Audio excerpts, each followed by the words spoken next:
Halo, perkenalkan saya Michelle, salah satu siswa probability di pacman.id.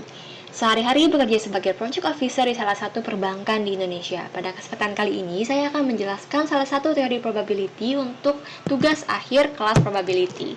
Teori yang saya pilih adalah covariance and correlation, yang rasanya tidak lengkap kalau tidak disandingkan dengan variance. Variance itu adalah variasi data pada suatu variabel, sedangkan kalau covariance antara dua variabel random. Jadi bedanya ada di jumlah objeknya ya. Di covariance ada 2, variance 1. Nah, karena di covariance ada 2 variabel nih, dia juga bisa menggambarkan arah hubungan antar variabel.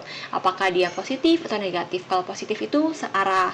Misalnya contohnya semakin aku banyak minum susu, maka semakin tinggi badan. Sedangkan kalau yang negatif berarti itu bertentangan. Misalnya semakin banyak aku spending, maka semakin dikit juga tabunganku. Kalau correlation itu bisa menggambarkan seberapa kuat atau lemahnya hubungan antara dua variabel. Jadi apakah benar-benar oh iya nih hubungannya semakin tinggi, semakin banyak aku nabung, semakin banyak tabungan, itu korelasinya tinggi nih, kuat. Dia bisa tahu sih seberapa intensnya. Kalau covariance hanya melihat arahnya saja. Oke, kalau variance itu bisa dihitung, caranya adalah dari penjumlahan selisih dari poin data dikurangin rata-ratanya lalu dipangkatin 2 supaya kalau misalnya ada yang minus tetap hitungannya plus ya. Lalu dibagi dari jumlah datanya. Contohnya nih kalau in this case ya, di kasus ini datanya 25 dikurang 30 berarti 5 ya, 5 pangkat 2 ditambah 27 kurang 30, 3 pangkat 2 ditambah lagi seterusnya sampai data ke-7 lalu dibagi 7. Nah, kalau datanya banyak kan agak PR ya. Ini bisa dikerjain juga di Python pakai library NumPy, numpy.var, lalu kita masukin datanya itu yang mana. Di sini in this case 9,26 variance-nya. Nah, untuk covariance kalau kita lihat sekilas itu agak mirip ya datanya, tapi kalau misalnya di variance itu di pangkat 2, kalau di sini dikali ini si X sama si Y karena kan ada dua variabel. Jadi kita lihat juga tuh si X sama si Y-nya, dua-dua variabelnya, lalu dibaginya N-1. Jadi kalau datanya ada 100, kita dibagi 99. Bisa pakai Python juga.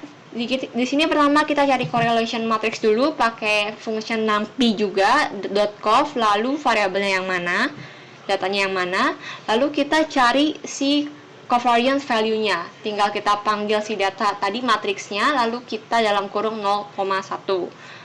In this case 9,36 juga in this case ya. Oke, kemudian untuk correlation. Tadi ketahuan untuk ininya, untuk covariance itu positif berarti ya in this case. Berarti searah hubungan antara age dan BMI. Jadi semakin tinggi umur, mungkin BMI-nya semakin tinggi juga. Kalau correlation ini cara ukurnya kalau pakai rumus adalah nilai covariance-nya itu dibagi variance-nya X sama variance-nya Y. Bisa kita simulasiin juga, kita lihat scatter plot-nya. Di sini kan kelihatan arahnya itu agak sedikit ke atas ya. Kalau misalnya pakai Python, kita bisa pakai library dari statistik, yaitu Pearson R.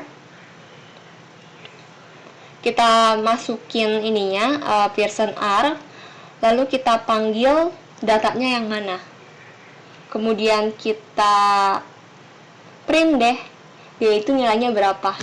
In this case 0,1 berarti agak lemah karena dia mendekati 0 ya. Dia semakin mendekati 1 semakin tinggi karena range-nya itu antara minus 1 sampai 1. Itu semakin dia 1 semakin kuat, semakin dia dekat 0 semakin tidak. Di sini itu agak lemah, dan kalau kita lihat di scatter plot-nya juga emang agak naik tapi cuma dikit ya, agak garis ke atas. Tapi ya nggak gitu tajam sih. Oke, sekian presentasi dari saya. Terima kasih.